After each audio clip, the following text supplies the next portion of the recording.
хаалга ингээд доош нь суулгаад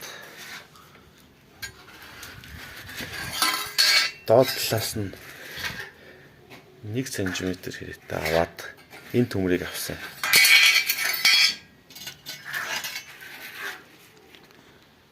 Дээдлийнх нь дотор талаас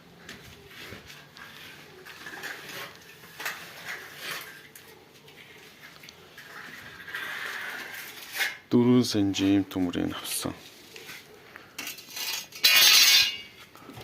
Тэгээ 205 та хаалга. 205 96 та хаалга хийсэн. Энэ дээгүүрээ жоохон хавираад иддэг болчлоо.